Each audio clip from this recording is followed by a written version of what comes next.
Good morning, everybody, and welcome to this decision session for the Executive Leader Policy Strategy and Partnerships. I'm Councillor Claire Douglas and I'm the leader of the Council. And so our agenda item number 1 is apologies. We have no apologies. 2, declarations of interest. I have no declarations of interest.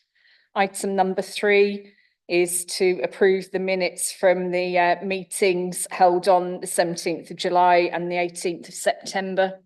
And I can verify that they are an accurate reflection of the meeting, and I'm happy to approve those.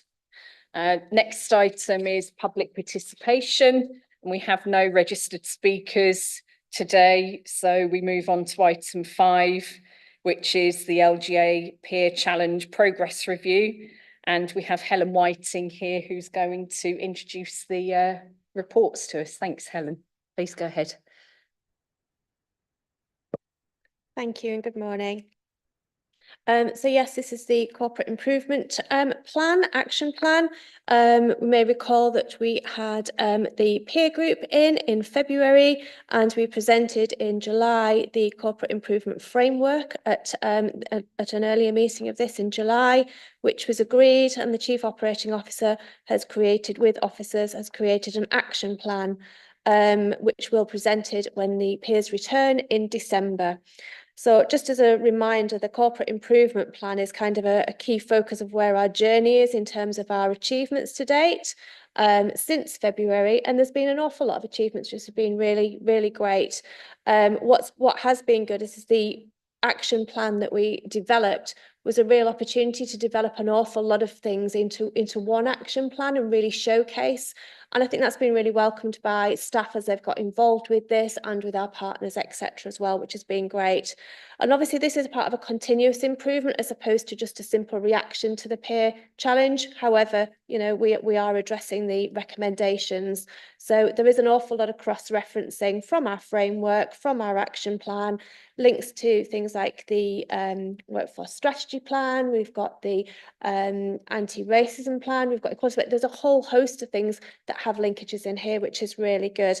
And that obviously helps staff as well, which has been beneficial. And our key thing is about that we are growing, and as we are undergoing a number of challenges across our local authorities, including ourselves, we can really see that improvement. The action plan takes us through a number of things. It was a 12-month action plan based around the Thor themes, and I've listed the themes in paragraph 5.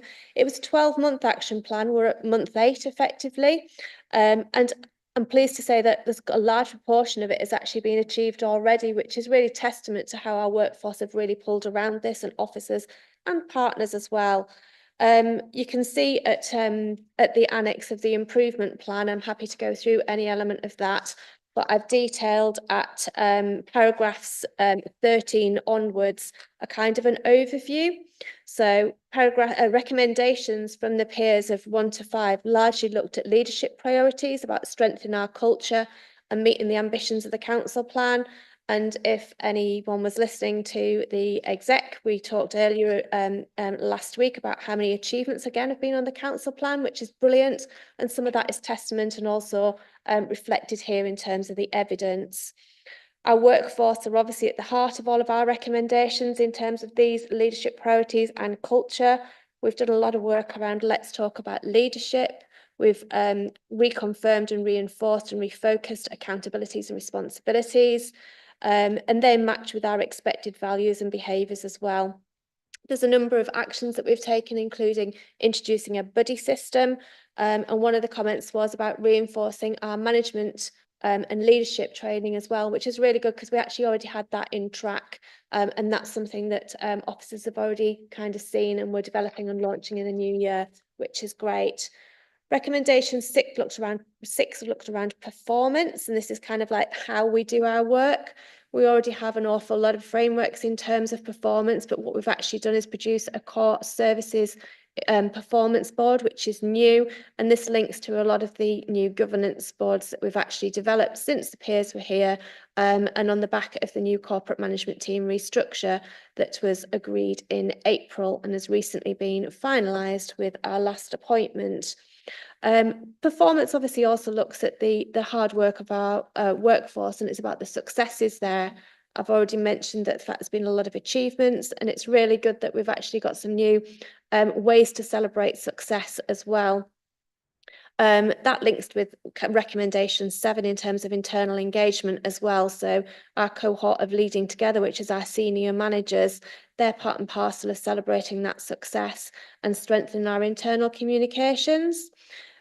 We've introduced what we call what key 3 messages. So there are 3 key messages that go out to all staff, that go to managers first, and then all staff on a 6-weekly basis. And that is keeping the theme largely around budget, because that's really important. And obviously that was one of the other recommendations that we had about keeping financially focused. We've always done this, but this has added that platform and also given us an opportunity to be able to talk to maybe our manual staff that don't necessarily have access to emails, etc., which is really good. We introduced a new staff hub. We always had the opportunity for people to suggestions, but a new staff hub portal where people can recommend in. And that's been really successful. I just looked this morning, actually, we've had 127 suggestions since that was launched, and many of those have also been implemented. I didn't have an exact figure because they're out in departments, etc., but that's been really welcomed as well. What's quite nice is we've had I'll say duplicate suggestions. So people are all thinking on the same basis. And what we do is we publish those on the intranet so people can have the FAQs or why we can't do something, because we can't always do everything as well. It's been a really good engagement. Mentioned there about finance, which has been great because we've been able to really look at the scale of our challenge. We've always had the workforce involved with the scale of the challenge, but we've kept that regular dialogue going with our residents, with our staff, and obviously we key officers have been involved with that. And the suggestion hub has been really good on that because we've had a number of suggestions of, can we do this, can we do that? And it's wider than just having it from our residents speak as well. So obviously we do employ a lot of people from further afield. Members was the kind of recommendation from number 11, very much about member development. We'd obviously done when the new administration came in. We had very much a big new training programme and a big new portal.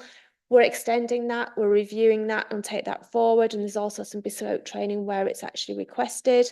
There's a scrutiny review, which will look at scrutiny, which is really, which is going to be really welcomed, and we'll use the recommendations based on that.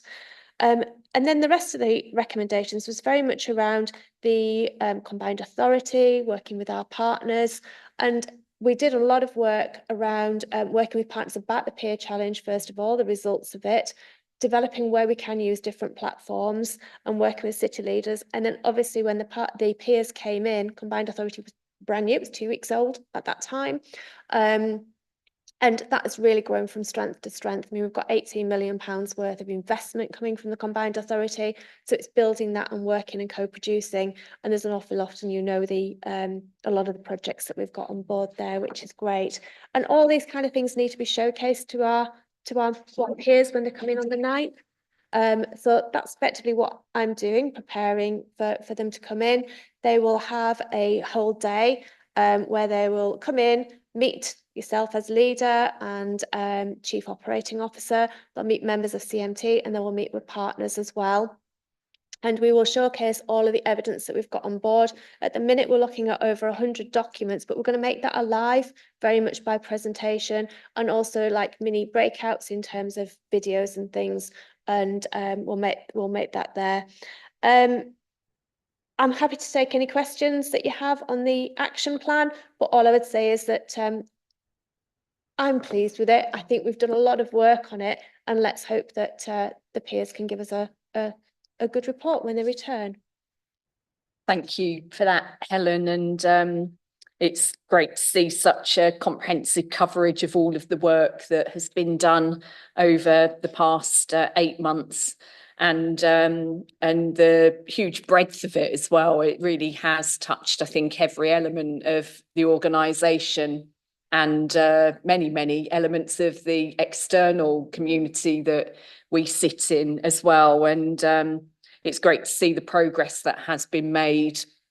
And I think it is really important for organisations such as ourselves to be open to that external input into how we're operating, what we do, and how we can move forward and better serve our residents and support and strengthen our workforce and our operations as well. And my sense is, along with yours, is firstly, I'd like to thank everybody that has been involved, because it has really been a huge range of people, and a very strong commitment to accepting and looking towards how the initial LGA peer review can support City of York Council to become a better organisation, a better place to work, better relationships with our external partners, and all for the council plan drive to give a better customer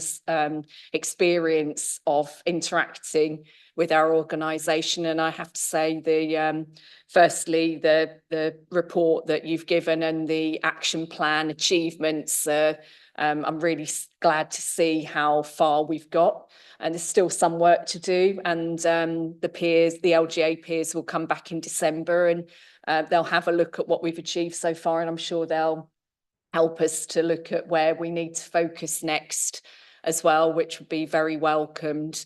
But generally, it's been very positive, and the interaction with our partners, and York is a very unique and special place in that respect. We have an amazing network of partners external to the council, very committed to our city and want to see the best outcomes for everybody. And the engagement from our partners has been absolutely exemplary and very valuable, and they are reaping the benefits for that of that as well. And my reports that I've had back from numerous directions, whether that's staff, senior officers or partners, is that this has been a very positive process, and they are seeing in the city the optimism, the vibrancy and the opportunity that we are working together to bring to our residents, and it's really well received. And this is a big part of how we've managed to optimise that, and I think it's great. So I am happy to accept this and move forward with it through to the December review by the LGA peers when they come back to be presented as our progress so far. And I'd like to thank everybody, and please take that back to CMT, but also rest of the staff as well, because this has required a lot of energy and introspection at times, but all very positively, I think. So thank you to everybody for everything that they've done on that. And I am happy to accept the recommendation and approve the report. And I think, therefore, item number 6 on the agenda is urgent business. We have none. So that is the end of our agenda items. And I'd like to thank everybody who's joined us this morning. Thanks to Helen and Robert for being here with me. And that is the end of our meeting. Thank you.